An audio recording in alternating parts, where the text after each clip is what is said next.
It's been 89 years since Snow White catapulted Disney into becoming a household name. Disney has pioneered modern animation, and they still continue to innovate the field today. I love Disney movies because they always brought us together growing up, and I'm excited to share how these animations have changed over time. Today, we're going to explore early animations by Disney, discuss innovations that they created in Pinocchio, the first CGI scenes in movies like Beauty and the Beast, and the modern standard for animation today. To start, let's discuss some of these early animations. In 1928, Disney created their character Mickey Mouse, and one of these animations was Steamboat Willie. This is a classic hand-drawn animation, and it's the first Mickey animation with synchronized sound. Steamboat Willie exploded and pushed Disney towards becoming the powerhouse they are today, according to Mariah Lewis at ACMI. In 1932, Disney released Flowers and Trees, according to the Disney Classics. This is a Technicolor animation, and it won the first ever Best Cartoon Short Subject that same year in 1932.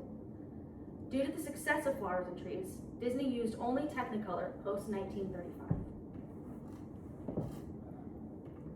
In 1937, they released Snow White and the Seven Dwarfs. Snow White explored rotoscoping, which is a technique where a real actor acts out a scene, and then animators trace over each frame of that actress doing the scene, and then they also use multiplane cameras, which creates depth in 2D animations. Now that you know some of the early animations by Disney, we can discuss how Pinocchio completely innovated the animation scene. Disney released Pinocchio in 1940. Snow White was a great film. However, it's pretty much completely consisted of humanoid characters. It was really easy for animators to find references for these characters, even using themselves sometimes. Pinocchio offered a new challenge because they had to animate a wooden puppet, Jiminy Cricket, and a donkey boy.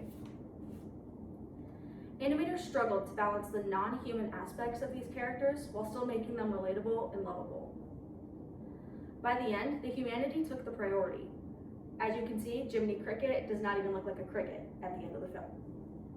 They even created 3D models of all of these characters, even all of Geppetto's clocks in his workshop, in order to have a proper reference while drawing. Pinocchio also included animations that had never been attempted before.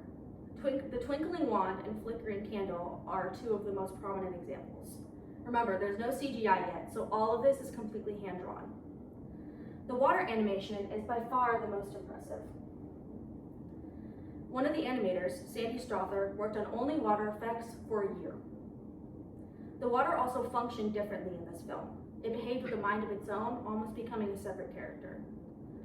These are one of the many reasons why Pinocchio is such a magical film, and it's still one of the big standards today when currently animating, according to Genevieve Koski at The Dissolve. However, a new animation technique would soon be born: CGI. Disney experimented throughout the 50s and 60s until the 1985 Black Cauldron, which is the actual first use of CGI in a Disney film. However, it completely faded into obscurity and almost sent Disney into bankruptcy.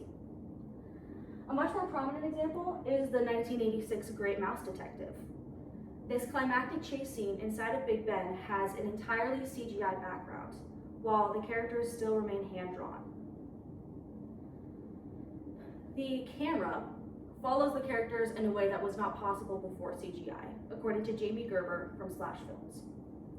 However, one of the most iconic early uses of CGI is the ballroom scene from Beauty and the Beast in 1991.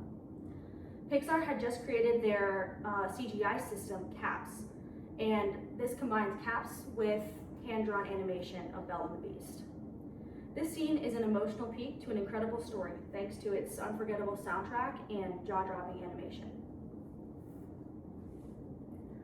Only 4 years after Beauty and the Beast, the first feature-length film would be released that was only using CGI, Toy Story.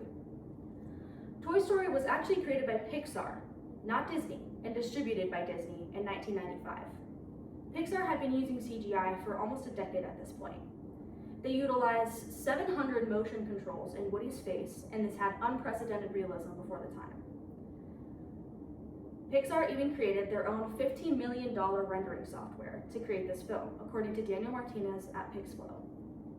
However, the first Disney film that was completely CGI is actually 2005 Chicken Little.